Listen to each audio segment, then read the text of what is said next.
So, ang maganda rito, compact yung size niya. Hindi siya bulky, kaya madali siyang i-handle pagdating sa traffic at singitan. So, even mga lady riders ay tamang-tamang gamitin para sa kanila kasi hindi siya ganun kataas at hindi rin siya ganun kabigat.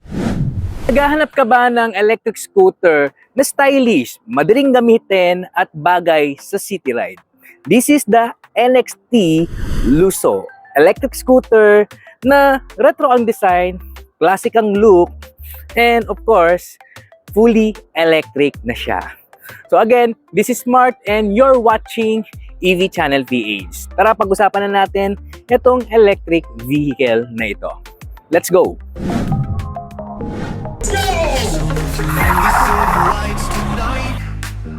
Electric dreams taking flight, feel so right. Marca has got the spark you need. EV Channel PH, it's time to lead. Plug it in, power up, let's roll.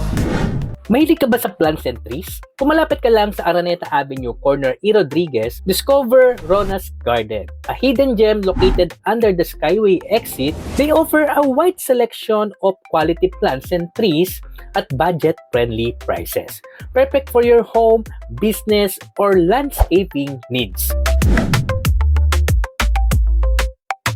Ang una mo talagang mapapansin dito sa electric scooter na ito, yung kanyang pagka-retro design na parang European classic scooter nung panahon ng 70s, 80s, nga ganyan. Kita mo agad na napakaganda ng kanyang itsura.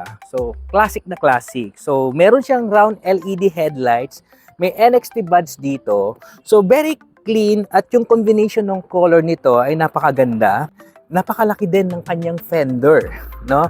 Meron siyang lining dito, meron siyang parang sungay dito na nakakadagdag forma sa electric scooter nito. So, naka-LED na yung kanyang mga turn signal na pahaba. So, maganda rin yung itsura nito, no? Then, naka-disc brake na rito. Ang size ng gulong niya is 3.00-10. Ito yung usual size ng mga gulong na makikita natin sa mga electric bikes na katulad nito. Meron siyang visor dito na dual color and classic side mirror.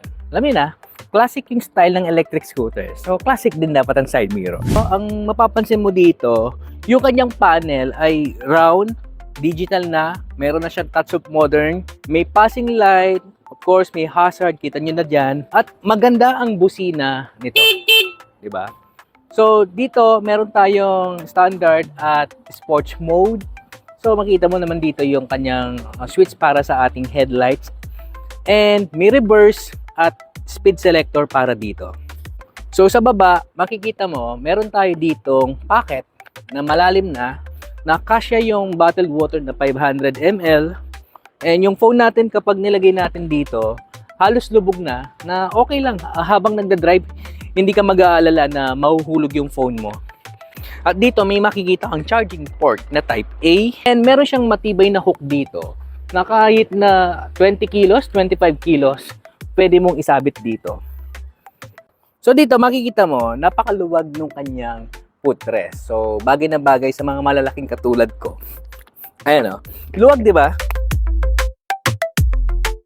Meron tayong pillion dito para sa ating passenger or OBR. So, meron siyang remote na pwede mong gamitin para buksan at patay na rin. So, i-lock mo rin. Also, meron din siyang susi.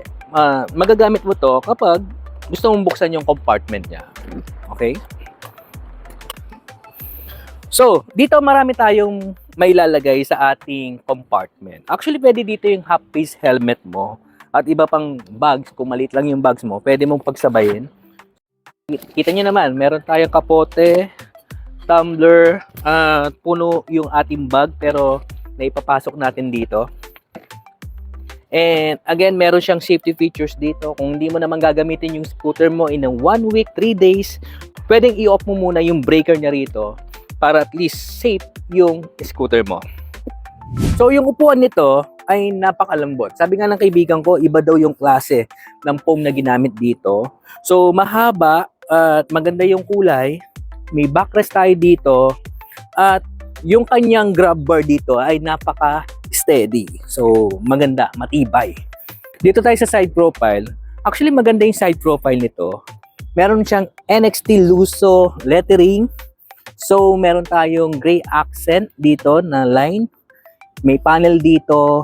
At ang maganda dito, kapag binaba mo to, hindi siya aandar as safety features. So, dito sa likod, makikita mo dito, pahaba din yung kanyang turn signal, katulad dung nasa harapan.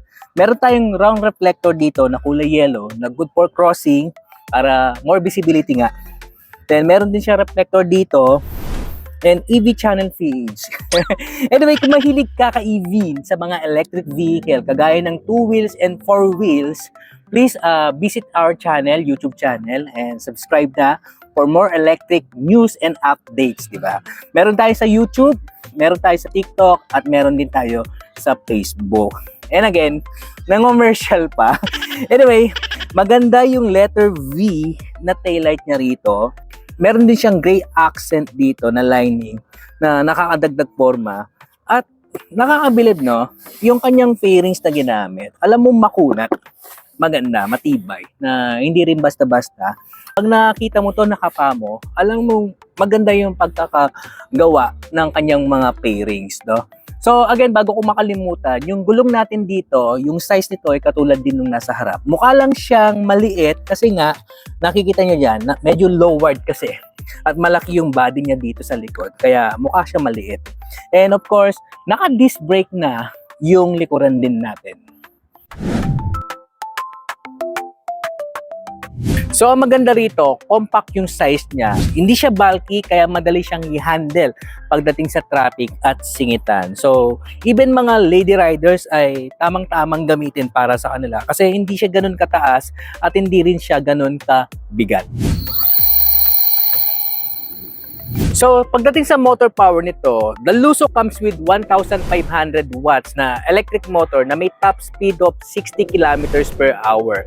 Pagdating sa battery, may capacity ito na 72 volts, 42 ampere per hour na lithium-ion phosphate na kilala sa pagiging matibay at safe na battery. So, ang range naman ito, 80 to 100 kilometers, depende yan sa road condition, sa bigat na nakasakay, at sa driving habit ng driver. Pagdating sa charging time ito is very simple. 4 to 5 hours lang, full charge na ito gamit ang 10 amp na portable charger. Pagdating naman sa driving impression ko dito, ayan, kita nyo naman, napaka-komportable ng pako na Pinoy friendly. Hindi siya ganun kataas. So, pagdating sa traffic or singitan, madali kang makabalance at madali mo makontrol kasi hindi siya ganun kahaba at kalaki. Yung speed, tama lang. Bagay ito sa mga beginner rider na nagpa-practice pa lang. Very friendly kasi smooth lang yung speed niya hanggang sa ma-meet niya yung maximum speed. Sa braking system, very predictable. May stopping power na alam mong safe kasi naka-disc brake na sa harap at likod. So kapag traffic at hindi mo na pinipiga itong ating throttle, ay bumabalik ito sa park mode. Isang magandang feature ng Lusso ay ang regen braking. Ibig sabihin, habang nagbe-brake ka, nagre-recover din ito ng energy para makatulong mag-charge sa battery.